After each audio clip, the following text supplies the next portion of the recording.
The way my husband Chris looked at my younger sister, Julia, looking back now, perhaps it was inevitable that I would eventually realize it wasn't the kind of gentle gaze one reserves for a sister-in-law. Because I loved him, because I trusted him, I was acutely sensitive to the faint chill seeping through those tiny cracks.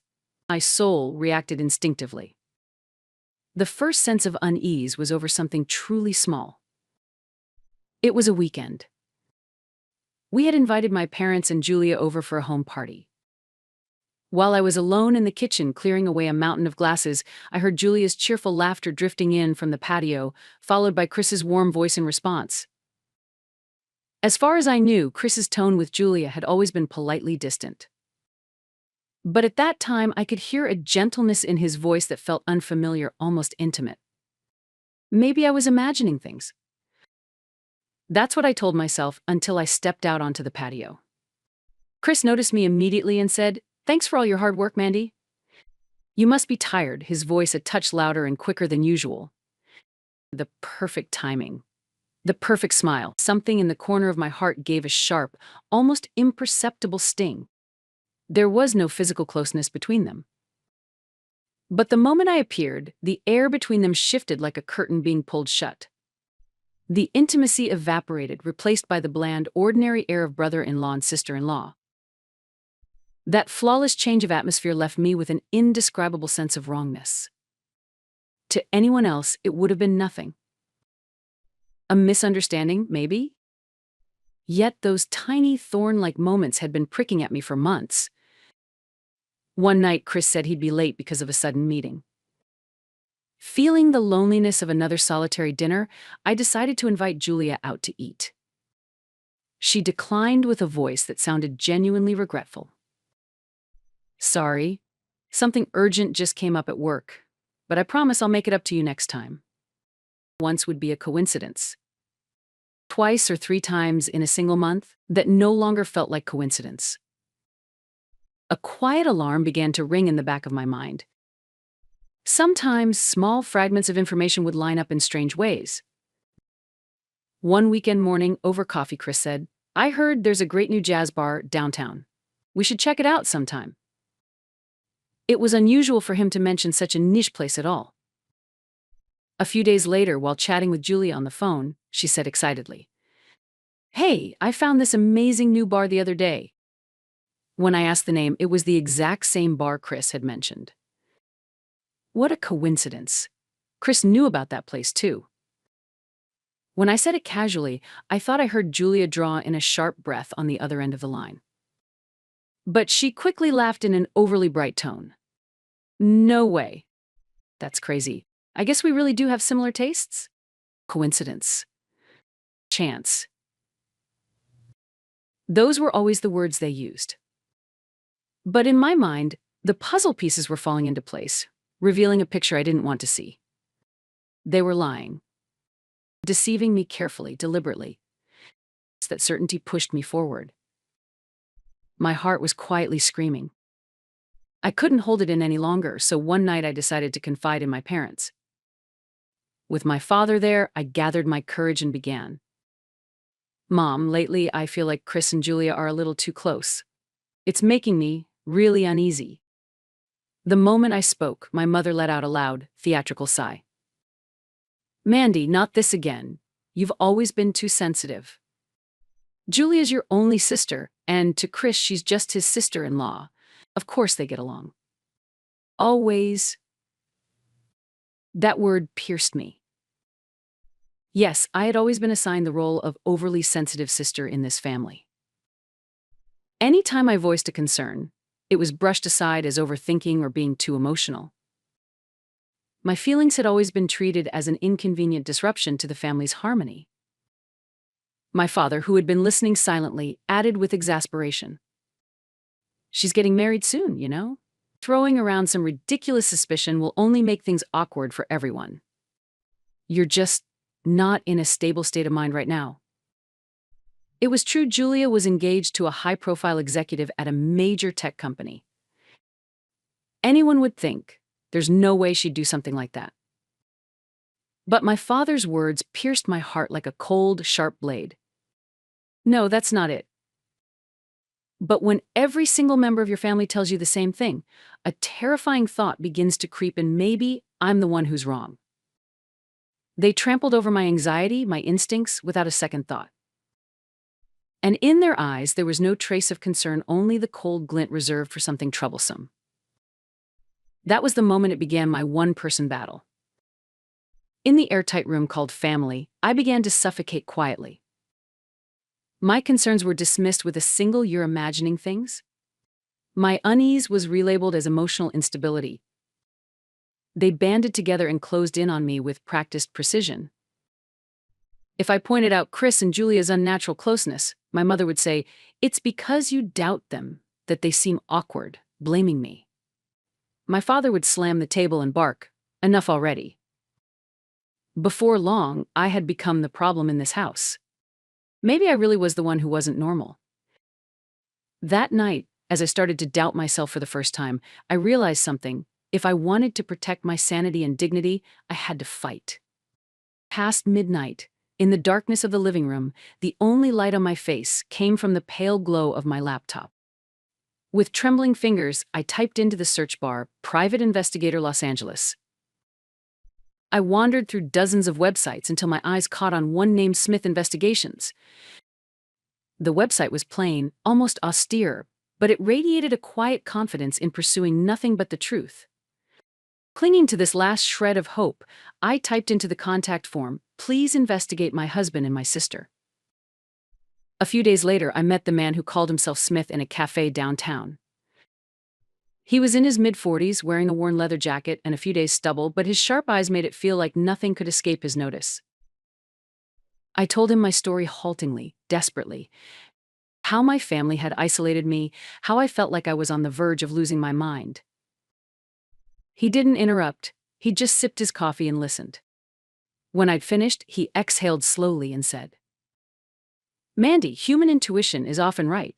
When someone lies, there's always a seam, a flaw. All you need after that is proof." Those words saved me more than I can describe. For the first time, someone believed me and was willing to stand on my side. I paid him from what little savings I had left. This was my final investment in saving my own soul. The days after the investigation began were unbearable. I forced myself to smile at Chris, as if nothing was wrong, to have dinner with my family on the weekends, all while my thoughts were consumed with waiting for Smith's updates. And then the day came. My phone buzzed softly. An email from Smith. Subject: First report. I rushed into the bathroom and locked the door. Leaning back against the wall, I took a deep breath. With trembling fingers, I opened the email and found several photos attached. The first, Chris's familiar car entering the underground parking garage of a luxury hotel in the city. The second, Julia stepping out of the passenger seat. She wore sunglasses to shield her face, but there was no mistaking her. The third, the two of them stepping into the hotel elevator, Chris's arm wrapped around Julia's waist. The fourth, their backs as they entered a hotel room together. My breath stopped. The world went silent. The only sound left the pounding of my own heartbeat in my ears. I didn't cry. Instead of grief, a searing, consuming rage at their betrayal took hold of my entire body. I called Smith immediately, forcing my voice to stay calm. "Keep going. Track the money too, can you do that?" From the start of our marriage, Chris had taken full control of our joint account, saying, "I'm good with money, let me handle it." I was beginning to suspect that trust had backfired.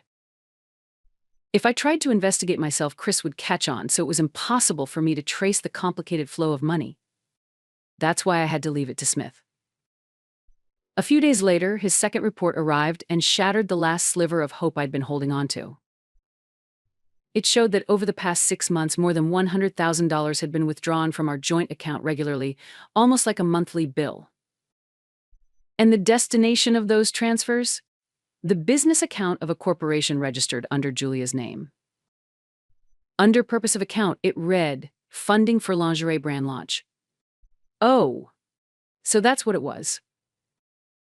The money I had scraped and saved cutting back on expenses, thinking of our future, had been siphoned away by my husband to fund my sister's dream. The same dream Julia had gushed about recently, eyes sparkling, telling me I'm starting my own brand. That dream had been built on my sacrifices. But it wasn't just a dream, it was dirty money, meant to build their private little love nest. And that wasn't the end of it.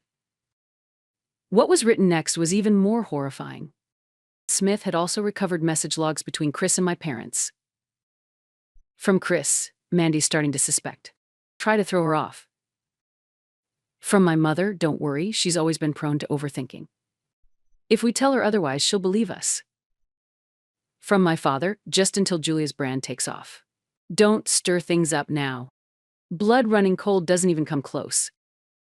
It felt like my entire bloodstream was flowing backwards. But hell wasn't done with me yet. The final section of the report contained screenshots of messages Chris and Julia had each sent to their respective friends. From Julia to her friend Chris? Of course I'll cut it off after I'm married. He's already given me the startup money, I'm done. I'm not going to keep seeing some married guy with no ambition forever. From Chris to his friend, Julia getting married? Even better. That thrill of being with someone's wife, her husband, will be the perfect cover. And nothing will change between us. She's not capable of leaving me. There was no love here. Julia had been using Chris as a convenient lover and a bank account until she could marry her elite fiancé, while Chris believed he'd still own her even after she wed. They weren't even in love, they were ugly co-conspirators, using each other to satisfy their own desires and trampling me in the process. And it wasn't just my husband and my sister. My own parents, the only two I had been in on it from the start, deceiving me, painting me as some unstable lunatic, and draining my assets. They weren't my family. They were parasites infesting my life. My anger hardened into a silent hatred, my heart freezing over into permafrost. In the midst of that despair, my phone rang. My mother's voice, bright and cheerful, told me Julia's wedding date had been set. Shortly after, I received a pristine white invitation. The ceremony and reception would be held at a seaside resort, a perfect location, with sapphire waters and white sand. Clutching the invitation, I smiled coldly. The pinnacle of false happiness. The crowning achievement of a family built on lies. It was the perfect stage for revenge. Julia planned to marry another man, cut ties with Chris, and start a new life with the brand she had built on my stolen money. My family knew all of it and still planned to toast her with smiles, pretending ignorance, leaving me as the fool on the sidelines. I will never forgive them, ever. I called Smith immediately to lay out my final plan. Let's make it the best show. He agreed without hesitation. Understood. I'll get everything we need. On the day, I'll be there, disguised as part of the staff. From that day on, I began preparing for revenge. Using Smith's evidence, photos, bank records, and even short hotel security footage of them walking arm in arm through the lobby, we assembled it all into one devastating video. As the countdown to the wedding began, I played the perfect sister. I went with Julia to choose her dress, told her, "You look beautiful," and smiled as she talked about her happiness. In front of my parents, I was the same Mandy they'd always known. No one suspected that deep in my chest, the flames of vengeance were burning, silent but fierce. And then, the wedding day arrived. The sky was a piercing blue, the sea a shimmering turquoise, sunlight pouring through the glass walls of the chapel. The seaside resort was almost too beautiful an immaculate stage for a false blessing.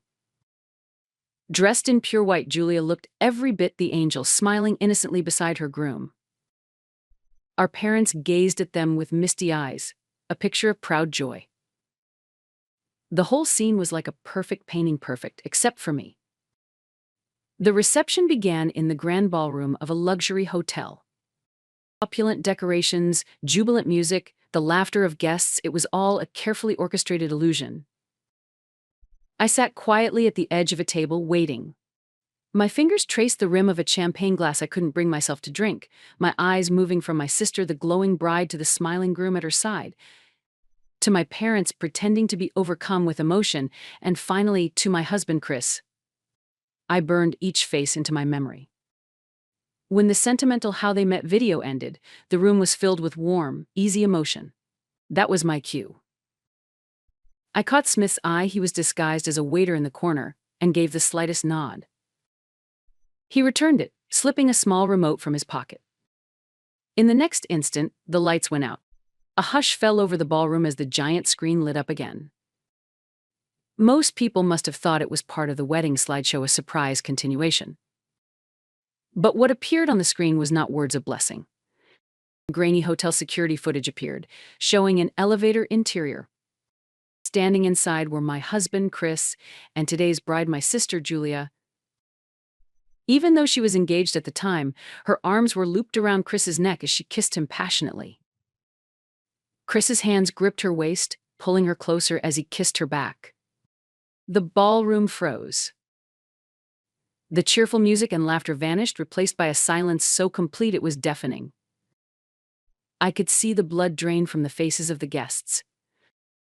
The groom stared between the screen and Julia as if he couldn't comprehend what he was seeing, his expression twisting into a mask of fury and despair. The footage continued. The screen switched to a close-up of transaction records from my and Chris's joint bank account. Over $100,000 transferred to Julia Holdings, LLC. A crisp, clinical male voice Smith's narrated over the images. These funds were transferred without the consent of Mrs. Mandy Ford, by Mr. Chris Ford. I rose slowly to my feet and took the microphone. My hands no longer shook. Ladies and gentlemen, allow me to introduce the bride you just saw kissing my husband in that video, my own sister Julia. My voice carried clear and sharp through the stunned silence. I turned my gaze to my parents, who stood pale and frozen. Mom, Dad, I'm so sorry my so-called emotional instability caused this. But you can rest easy. Every dollar I scraped and saved went to fund my sister's lovely lingerie brand. Isn't that just the most touching example of family love? My mother's voice came out in a strangled whisper. Stop, Mandy, please. My father covered his face with both hands. Chris shouted, "This is wrong. It's a setup." But no one was listening. A setup? Oh yes, that's exactly what it is, a trap. One I've spent months building. Just for you. I pointed at the screen. That is the truth. The record of the crimes you committed behind my back, while calling me a liar and a lunatic. It was as if my words flipped a switch. Julia, who had been weeping silently, suddenly turned on Chris, her voice shrill and furious. This is your fault. You're the one who told me, don't worry, Mandy's naive. She'll never figure it out. Chris's face twisted into something almost demonic as he shouted back at Julia. What did you just say, you tramp? Who was it that came crawling to me for money? You were planning to marry that rich guy and toss me aside all along. The two of them erupted into a vile shouting match, hurling accusations and insults like weapons. They looked less like human beings than rabid animals. I watched their grotesque display coolly, then lifted the microphone again. My voice cut through their shouting, quiet but carrying across the entire room. Look, everyone. This is my husband and my sister's true love. Every eye turned toward me. They were never in love. They just used each other. Julia, you mocked Chris behind his back as a useless man with no ambition. And Chris, you told your friends she'd never be able to leave you. Isn't that right? I gave Smith the signal, and he played my final trump card on the screen. Huge white letters appeared, displaying the messages Chris and Julia had sent to their friends, betraying each other in their own words. Chris? Of course I'll cut it off after I'm married. The thrill of being with a married woman? Nothing will change between us. Faced with undeniable proof, the two of them were struck speechless, standing frozen, their faces drained of color. How beautiful. What a touching love story. You really are the perfect pair of parasites. The moment I said it, the groom, who had been standing there in stunned silence, finally moved. Without a word, he ripped the engagement ring off Julia's finger and hurled it to the floor. There's no way I'm marrying a woman like you. With that, he turned sharply on his heel and strode toward the exit. The ballroom filled with the guests' contemptuous sighs and hushed, scornful whispers. Some, unwilling to miss a scandal of this magnitude, kept their phones raised, recording everything. The clicks of shutters and murmured commentary filled the air. By tomorrow, I knew this footage would be all over the internet, likely under a hashtag like Wedding from Hell. Their social lives ended here, at this very moment. I watched the carnage with cold, detached eyes. The false family that had rotted me from the inside for years, the web of lies and betrayal that bound us, it was all collapsing, piece by piece, at my hands. And the sound of that collapse was the most beautiful music I had ever heard. I set the microphone down gently on the table, then turned and walked alone toward the exit, leaving the chaos behind me. As I pushed open the heavy doors, the cool evening breeze brushed against my cheek. I never looked back. This was freedom, the beginning of my new life. 3 months after that hellish wedding, my world had settled into the calm after the storm. With a lawyer by my side, I proceeded calmly but without an ounce of mercy through every legal channel available. Against Chris, I filed for divorce on the grounds of adultery. I also pursued criminal fraud charges for the embezzlement of our shared funds, seeking damages of over $100,000. He tried to resist payment, but the footage from the wedding was indisputable. His denials meant nothing. Against Julia, I filed a claim for emotional damages as a co-conspirator in the affair. She reportedly cried to anyone who would listen that Chris had led her astray, but the footage of their passionate kiss in that hotel elevator made such excuses sound laughable. Even when I didn't want to hear it, the gossip reached me through mutual acquaintances. Chris's employer learned of the scandal almost immediately. He was fired on the spot. His reputation was ruined, making any future employment nearly impossible. To pay the compensation and damages, his luxury car, high-end watches, and every last symbol of his vanity were seized. Lately, I heard he's been spotted by former co-workers, living alone in a dingy downtown apartment, sifting through supermarket clearance bins with vacant eyes, his once confident smile long gone. Julia's downfall was even harsher. The engagement was, of course, broken off, and her former fiancé's prestigious family sued her for tarnishing their name, demanding a large settlement. Her dream of launching her lingerie brand with my stolen money evaporated into dust, along with a mountain of debt. The public's fascination with her humiliation never faded. Branded the worst bride in history, she shut down all her social media accounts. Recently, I heard she's been taking night shifts as a janitor, hiding her face as much as possible. Both of them have tried contacting me repeatedly. Please, Mandy, you're my sister. I want to make things right. I can't live without you. I never replied to the pathetic, pleading messages they left on my voicemail. I deleted them all without a second thought. Then one day, my apartment's doorbell rang. On the video intercom screen appeared my father and mother, aged so drastically in the past few months they looked like entirely different people. For a while, I considered saying nothing, just waiting for them to give up and leave. But even when the rain began to fall, they didn't move from in front of my door.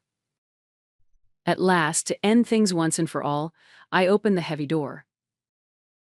My mother nearly collapsed at the sight of me, and my father caught her arm to keep her upright. Mandy. His voice, once so full of authority, was thin and weak. And what exactly are you here for now? My voice was colder than I'd ever heard it. We came to apologize. No, I know this isn't something we can be forgiven for. I just wanted you to hear why we did something so foolish. I said nothing, waiting for them to speak. My father began, haltingly. It was all because of our weakness and pride. Chris's company was one of our largest business partners. If we upset him, I was afraid of what would happen to my own company. So I let their behavior go unchecked. They had sold their own daughter's heart for business security. Next, my mother lifted her tear-streaked face. I thought I had to protect Julia. She's always been a handful, spoiled, difficult, but I could never bring myself to abandon her. I told myself Chris was just a temporary mistake, something to overlook. And you, Mandy, you were always the capable one. You never gave us any trouble. Never needed our help. We leaned on that. We told ourselves Mandy will be fine. Mandy will get through it. We deliberately closed our eyes to your pain. I was a failure as a mother. Twisted love. Selfish dependence. That was the whole of their justification for betraying me. I listened to their confessions quietly. What spread through my chest was not anger, but a deep, profound emptiness. I understand your reasons, but they're all about you. What you did to me wasn't just betrayal. It was the deliberate, calculated murder of my heart and my dignity carried out by my entire family. My hand closed over the doorknob. This isn't about forgiveness. The sins you've committed are a cross you'll carry for the rest of your lives. I will no longer be a part of them. At my words, my mother let out a sob, and my father lowered his gaze, silent. There may have been regret in their eyes, but their tears, their remorse came far too late. Go. I said nothing more, closing the door slowly. The click of the lock echoed louder than it should have. I could still hear my mother calling my name from the other side, but I didn't turn back. I can't forgive them so easily. I may never be able to forgive them at all. The wound they left in me is too deep, too permanent. Still, hearing their ugly truths and regrets aloud for the first time seemed to loosen something inside me. It was the final ritual separating their crimes from my life, letting go of them completely. 6 months later, I moved to a small town by the sea. Standing at the window of my new apartment, coffee in hand, I listened to the gentle sound of the waves. The chains that bound me for so many years are gone. My happiness isn't built on their ruin, it's simply that justice has taken its course. From here on, I will walk a life that belongs to no one but me.